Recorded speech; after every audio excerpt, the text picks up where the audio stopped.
Good morning. It is September 10th, 2020, Thursday, doing our daily Bible reading, looking at Psalm and Proverbs, chapter 22. So we'll read that in just a moment. But on Tuesdays and Thursdays, as usual, try to arrange guests, as I mentioned before, as kind of going through this pandemic, as we call it, and kind of rearrange life. I thought it'd be interesting just to get people that I've known from the past, different ministry opportunities in different places I've lived, and kind of chat with them and talk with them about, as Paul calls it, learning to be content, seeking contentment.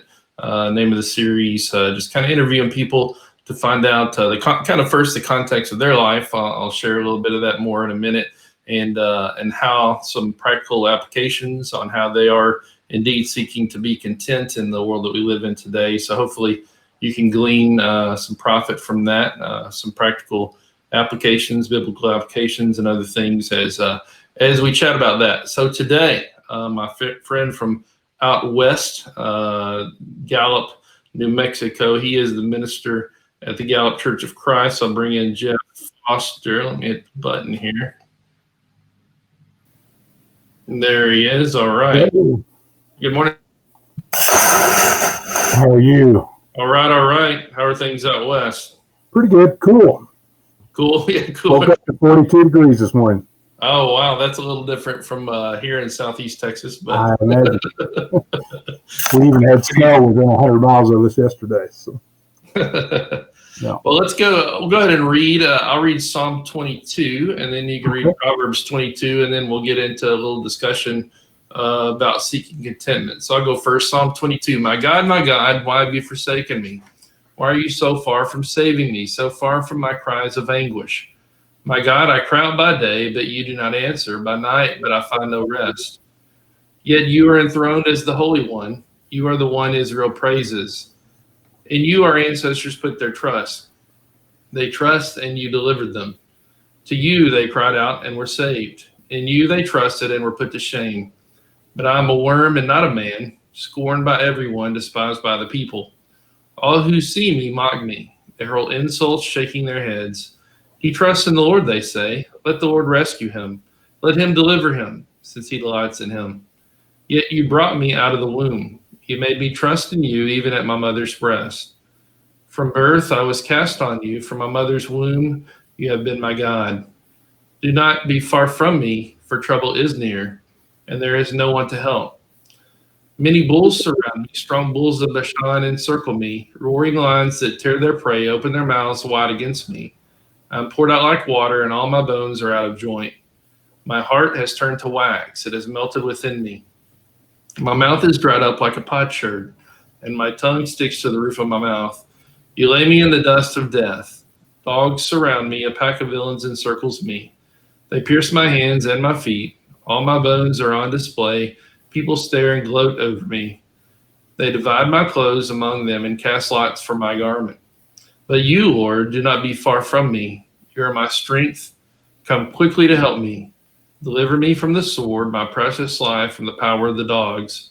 Rescue me from the mouth of the lions. Save me from the horns of the wild oxen. I will declare your name to my people. In the assembly I will praise you. You who fear the Lord, praise him. All you descendants of Jacob, honor him. Revere him, all you descendants of Israel. For he has not despised or scorned the suffering of the afflicted one. He has not hidden his face from him, but has listened to his cry for help. From you comes the theme of my praise in the great assembly. Before those who fear you, I will fulfill my vows. The poor will eat and be satisfied. Those who seek the Lord will praise him. May your hearts live forever. All the ends of the earth will remember and turn to the Lord, and all the families of the nations will bow down before him. For dominion belongs to the Lord, and he rules over the nations. All the rich of the earth will feast and worship. All who go down to the dust will kneel before him. Those who cannot keep themselves alive, posterity will serve him. Future generations will be told about the Lord. They will proclaim his righteousness, declaring to a people yet unborn, he has done it. Okay. Proverbs 22. A good name is more desirable than great riches. To be esteemed is better than silver or gold. Rich and poor have this in common. The Lord is the maker of them all. The prudent see danger and take refuge, but the simple keep going and pay the penalty. Humility is the fear of the Lord. Its wages are riches and honor and life. The paths of the wicked are snares and pitfalls, but those who would preserve their life stay far from them. Start children off in the way they should go, and even when they are old, they will not return. They will not turn to it from it. The rich rule over the poor, and the borrower is slave to the lender. Whoever sows injustice reaps calamity, and the rod they wield in fury will be broken. The generous will themselves be blessed, for they share their food with the poor. Drive out the mocker, and out goes strife, quarrels, and insults are ended. One who loves a pure heart and who speaks with grace will have the king for a friend. The eyes of the Lord keep watch over knowledge, but he frustrates the words of the unfaithful. The sluggard says, "There's a lion outside. I'll be killed in the public square."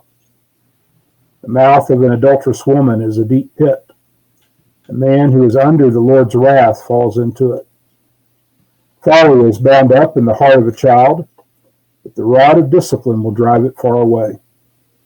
One who oppresses the poor to increase his wealth, and one who gives gifts to the rich, both come to poverty. Pay attention and turn your ear to the sayings of the wise. Apply your heart to what I teach. For it is pleasing when you keep them in your heart and have all of them ready on your lips, so that your trust may be in the Lord. I teach you today, even you, have I not written 30 sayings for you, sayings of counsel and knowledge, teaching you to be honest and to speak the truth, so that you bring back truthful reports to those you serve.